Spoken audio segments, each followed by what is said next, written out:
Siyempre, Women's Month, summer na. Eh pag summer, alam naman natin, ang destination ng marami, pati ikaw. Yes. Alam ko naman, ano ka rin, di ba? Mahilig ka mag-beach.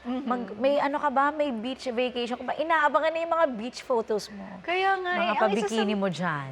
sa mga hindi pa nakakaalam, hindi pa ako nakakarating ng Siargao. Gusto kong Okay. pumunta sa Siargao. Pero, since meron nga tayong trabaho nitong Holy Week, pero, ayun, nandun naman ako sa Japan. Sa Japan ka, Sa ngayong Japan Holy ako. Week. Pero syempre, mahaba naman ang summer, di ba? Yeah. Yes. Parang hanggang May. Pwede pa yan. So, ayan o. Ganyan o. Marami nang nag-aabang. May mga pasabog bikini photos ka ba ulit? Minsan Pinaghahandaan mo ba yan? Pinaghahandaan mo ba? Kunyari pag summer, kailangan alam mong pinaghahandaan mo, alam mong magbibikini ka, magbi-beach ka. Yes. To be honest, po. Pinaghahandaan ko pa rin. Pero siguro yung ginagawa ko kasi yung pag-workout ko, hindi lang siya sa mga season na paghahandaan natin. For example, yan ng mga Holy Week natin, yung mga vacation natin. Siguro more on for yourself na lang rin, yung health natin. Nowadays, mabilis tayo magkasakit. So, yung iniingatan mo lang talaga, siguro yung sa akin, yung for my health na lang din.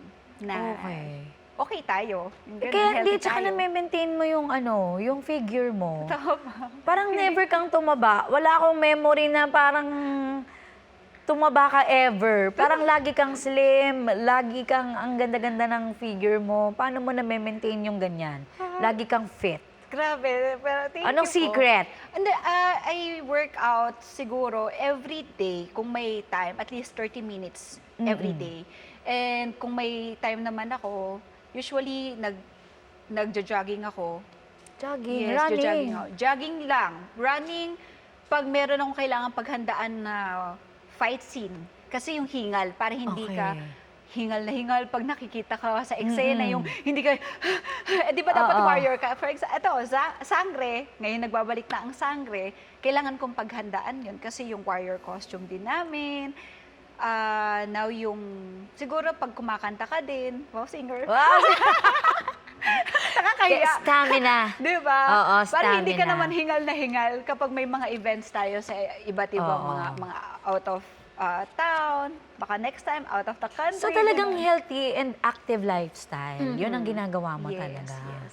Talagang ano yun, kumbaga hindi ka napapahinga sa pag-exercise. Nag-diet ka rin? Siguro yun na yung nakasanayan ko. Parang meron na akong time sa buhay ko na hindi na ako makatulog kapag hindi ako napag-workout. Ay. Sa isang araw. May ganun ako, yung parang hindi ako mapakali.